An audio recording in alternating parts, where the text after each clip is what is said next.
সকাল আনুমানিক 10টার দিকে এস্টিমেটর স্যারের রুমে যাই, গিয়ে আমি স্যারকে বলি, স্যার আপনি যেভাবে যে টেন্ডারটা লটারিটা করে ফেললেন, আমি যে ঠিকাদারকে অবগত করলাম না, এবং উল্লেখ থাকে একটি উইনার লিস্ট, এবং একটি কাগজ থাকে, ওটার মধ্যে ইয়া যে উপস্থিত থাকে, কে যে ঠিকাদার গুলা যে লটারির সময় যে উপস্থিত থাকে, ওইরকম একটি আমি ধারাবাহিকতায় আসি, তাহলে বিষয়টি পরিষ্কার হবে। আমার কষ্ট হইতেছে কথা কইতে, আমি আমার চাকরিটা মনে হইতেছে আমার চাকরিটা যাইব না। আমি এত বিস্তারিত কইতেছি, মনে হয় চাকরিটা যাইব গা। আমি কইলাম, স্যার আমার তো চাকরি যাইব গা, লটারির সময় কেডা কেডা উপস্থিত ছিল, এই কাগজ করলেন না কি রে? আমি এই কথা কইয়া এস্টিমেটর টিপু স্যারের রুমেতে বাইরে আইছি পরে আর কুদ্দুর পরে আমার এক্সিডেন্ট স্যারে ডাইছে, মনে হয় এমরান্ডে দিয়া 900 প্রহরী এমরান্ডে দিয়া মনে ডাহাইছে। আমি গেলাম, আমি যাইয়া দেখি রুমটার ভিতরে কমপক্ষে 60টা বেড়া বয়ে রইছে। আমি যাই সেরে এমনি দাঁড়াইছি, সবাই বয়ে রইছে। ইহানো অ্যাকাউন্টেন্টও আসিল, রাসেল, আমার যতটুকু মনে পড়তেছে অ্যাকাউন্টেন্ট রাসেল আসিল, নির্বাহী প্রকৌশলী স্যার আসিল, আসগর আলী স্যার আসিল, তারপরে আর কেটা টিপু স্যার ছিল, এক্সিএন স্যারের সাথে পাশে বসা এক্সিএন স্যার ছিল, তারপরে অ্যাকাউন্টেন্ট সাহেব বসা ছিল, উনি আর আমি সেম ডেজিগনেশনের। আমি গেছি কথা বলতে, উনি বসা, আমি দাঁড়াই রয়েছি। তারপর আমি যাওয়ার পরে কয় কি, ফাঁকনামি করো, আমার উফরে দিয়া কথা কও, তোমার এই চার্জ করার ক্ষমতা কে দিছে? তুমি যে টিপু স্যারকে যে চার্জ করলা যে আমাকে উইনার লিস্ট দেন, আমি জীবনও উইনার লিস্ট চাইছি।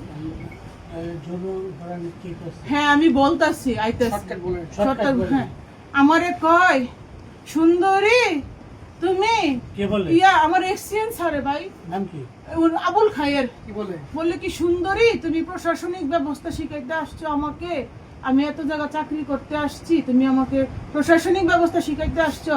এই টিপু ওরে ধর। টিপু আমাকে এরকম ফিচ্ছা মুড়ে এরকম ভাবে ধরছে, আর এক্সিএন আমাকে এরকম ভাবে এখানে ধরছে, ওনার হাত আমার বুকে লাগছে, স্তনে লাগছে, আমার এখানে এড়াইয়া গেছে। আমি বাসার যাই সে আমি দেখছি কেন ধরছে আমাকে, নাকি আমি সুন্দরী, আমাকে নাকি বুঝাবে প্রশাসন কি উনি আমাকে বুঝাবে, আমাকে উনি হুমকি দেয়, প্রশাসনিকের কথা কইতে আইছো, 1-2 তোমারে বদলি করে দেবো, এবং উনি তাই করছে। 6 ঘন্টার ভিতরে আমার কুমিল্লা থেকে পটুয়াখালী বদলি করছে। আমি একটা ডায়াবেটিসের রোগী, আমার ছেলে মডার্ন স্কুলে পড়ে, ওরে আমি আনা নেওয়া করে, আমার স্বামী সংসার, আমার শাশুড়ি দিনের বেলা 100 বার মাথা ঘুরা পড়ে জায়গা, আমার সংসার আমাকে আনুমানিক 6 ঘন্টার ভিতরে বদলি করছে। আপনাকে যে হেনস্থা করছে যেমন কখন করছে? আমাকে 21 তারিখ সকাল আনুমানিক 10টার পরে ওনার রুমে যাওয়ার পরে আমাকে 21 তারিখ, আর এরপরে 6 ঘন্টার মধ্যে বদলি করেছে। জি, এরপরে 6 ঘন্টার মধ্যে বদলি করছে, এবং আমি মাথা ঘুরে ওখানে পড়ে গেছি একবার। পরে আমি উপায় বুদ্ধি না দেখে দেখতেছি এখানে সবাই নীরব দর্শক ভূমিকা পালন করতেছে, এই জন্য আমি উপায় বুদ্ধি না দেখে আমি স্থানীয় ঠিকাদারকে ফোন দেই, এবং আমি আমার নিরাপত্তার জন্য আমি আমার স্বামীকে কল দেই। ওই মুহূর্তে আমি নিরাপত্তাহীনতায় ভুগতেছিলাম। আপনাকে ওই হেনস্থা করা হয়েছে, আপনি অন্যায় কাজের বিরুদ্ধে প্রতিবাদ। জি আমি অন্যায় কাজ। আর উনি আমার কাছে টাকা চায়। কত টাকা চায়? উনি আমার কাছে 5 লক্ষ টাকা চায়। কেন? উনি আমাকে বদলি ঠেকাই দিবে।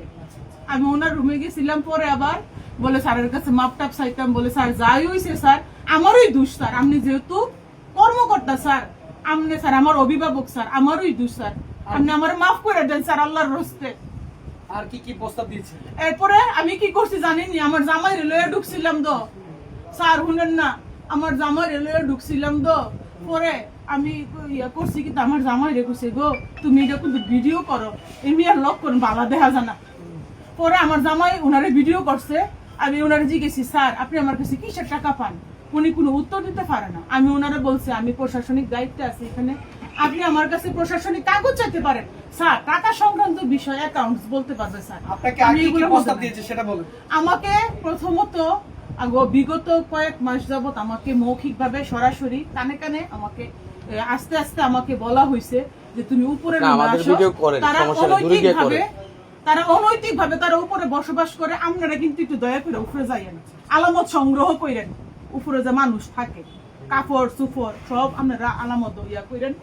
তো অনৈতিক প্রস্তাব দিতে আছে। এরপরে আমি দাপ্তরিক বিষয়ে খুবই